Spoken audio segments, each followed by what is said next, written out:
Welcome to our live training session number 39, part 4.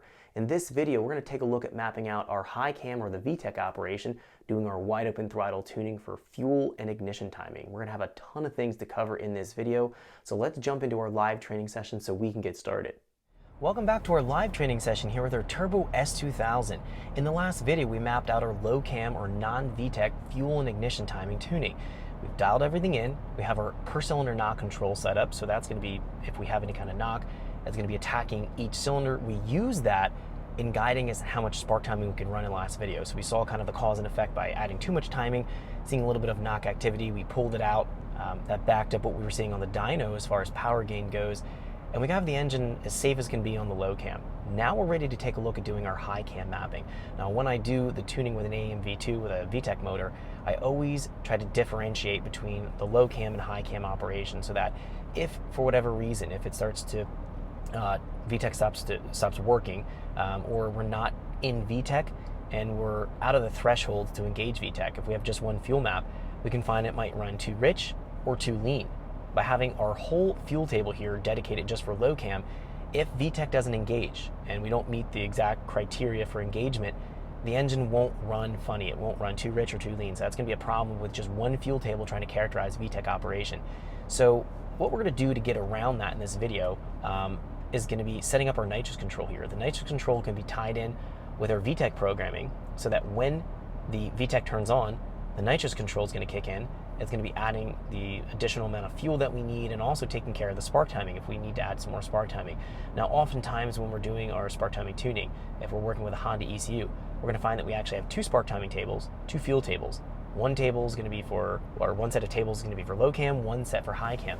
Now, Honda knows that the high cam operation is going to have completely different fuel and spark timing characteristics than the low cam, and that's why they implemented that in the OEM strategy. And that's actually what we're going to find when we're doing your tuning here. We're going to for sure need a lot more fuel when we get into VTEC, usually about 20 to 40% more fuel.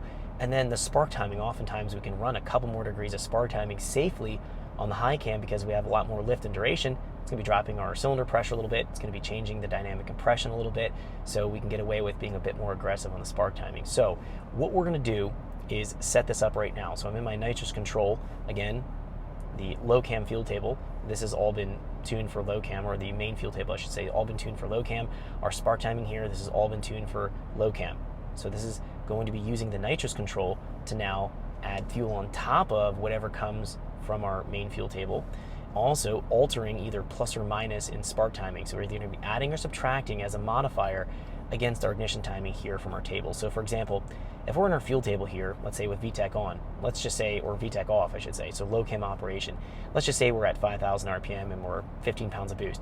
If we're calculating something like, let's say 10 milliseconds of injector pulse width, and that's going to be giving us a proper air fuel on the low cam. Now when we engage VTEC, we need to have a lot more fuel. The nitrous control here, if it's going to be running 10 millisecond, if I put in a value here of 20% in my fuel, so when I get into the condition where nitrous is going to turn on in correspondence with a VTEC, if I have 20% more in there, my injector pulse width is going to automatically jump to 12 milliseconds. It's going to be adding 20% to 10 milliseconds, increasing it then to 12 milliseconds of total injection time. And then we'll find that it will give us more fuel delivery as a result. So this is going to be a modifier, either adding or subtracting timing from our low cam table. And in the case of VTEC, we're always going to be adding fuel. This is going to be an adder, so we're going to have positive values. So positive values add.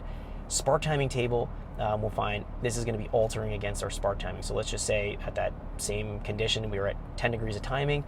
If our nitrous table here, if we program a value here of 3 degrees, our timing would then go to 13 degrees. It's going to be an adder in this table. This is not going to be an actual table, like we're not going to go and... Thanks for checking out our teaser clip. If you want to see the rest of this video and more than 500 hours of current EFI training we have to offer, make sure you click right here. If you want to go and check out more teaser clips from this training course, click here. And you don't want to miss any of the videos we're going to be releasing on this channel, so make sure you subscribe and click here. Thanks for watching, and I'll see you guys later.